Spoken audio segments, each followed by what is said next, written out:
भगवान, इस लड़की के कपड़े धोने की आदत से परेशान हो गया हूँ मैं। जितना तो घर में राशन नहीं आता उससे कहीं ज्यादा डिटर्जेंट पाउडर का खर्चा है। इसकी शादी करवा दो, शादी। जाए अपने घर में ही करे काम, फिर चाहे घर के कपड़े धोने हो या पूरे गांव के। हाँ ठीक बोल रही हूँ, देखता हूँ मैं कोई लड़का। वो दिन भी आ जाता है जब विभा को देखने लड़के वाले आ जाते हैं। लड़की मुझे अच्छी लगी। होने वाली सास कहती है, बेटी अगर कुछ पूछना है तो पूछ लो। वैसे तो हमारी लड़की बहुत ही शर्मीली है, जो बोल दो वो मान लेती है, इसे क्या पूछना होगा। अरे कैसी बात कर रही हो माँ, मुझे इन लोगों के घर रहना है, सवाल तो कई है। हाँ हाँ बेटा पूछ लो ना, क्या पूछना है। आप लोगों के घर कपड़े कौन धोता है? सास का मुंह बन जाता है।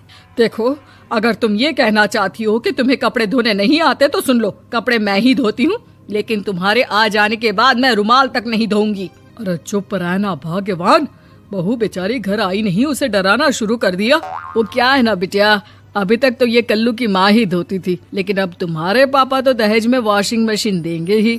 तभी विभा की माँ बोल पड़ती है, सवाल भी पूछा तो क्या। वैसे भाई साहब, मशीन की तो फिर भी कपड़े धोने की कैपेसिटी होती है। मतलब जो बिटिया दे रहे हैं ना विभा, इसे कपड़े धोने का बहुत शौक है। ये आप लोगों के क्या, आस पड़ोस गांव मोहल्ले सबके कपड़े धो दे और उफ तक ना करे। बाहर देखा नहीं आपने कितने कपड़े सूख रहे हैं, सब हमारी बिटिया ने ही तो धोए हैं। बस भी करो ना माँ, शर्म आ रही इतनी तारीफ सुनकर। और तो और एक दाग निकाल कर दिखाओ तो मान जाओ। हाँ अच्छा माफ करना बेटा, मैंने गलत समझा, हमें तो रिश्ता बहुत पसंद है। और ऐसे जुड़ जाता है रिश्ता कपड़े धोने का शौक रखने वाली विभा का। उसकी शादी हो जाती है कोयला फैक्ट्री में काम करने वाले कल्लू के साथ। शादी के बाद अचानक विभा चिल्लाती हुई सास के पास आती है। सासू माँ, अरे सासू माँ कहाँ है आप? ये तो धोखा है, धोखा दिया आप लोगों ने मुझे। इसे ससुर के चक्कर के बारे में पता चल गया। अरे तो उसमें तुझे क्यों धोखा मिला है? अरे नल में पानी नहीं आता, कपड़े कैसे कब धुलेंगे? अच्छा तू पानी नहीं आ रहा उसकी बात कर रही है। तो आपने क्या सोचा? कुछ नहीं। अच्छा तेरी माँ ने कहा था कि कपड़े धोने का शौक है तुझे, याद आया मुझे।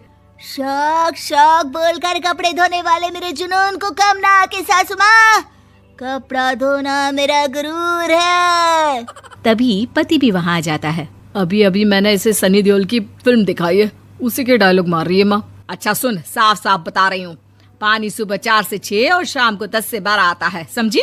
विभा टाइमिंग सुनकर हैरान हो जाती है। ये क्या भूतों का मोहल्ला है? सुबह 4 बजे उठकर कौन कपड़े धोता है? 4 बजे टंकी में पानी जाता है, फिर सारा दिन धोना ना, किसने मना किया?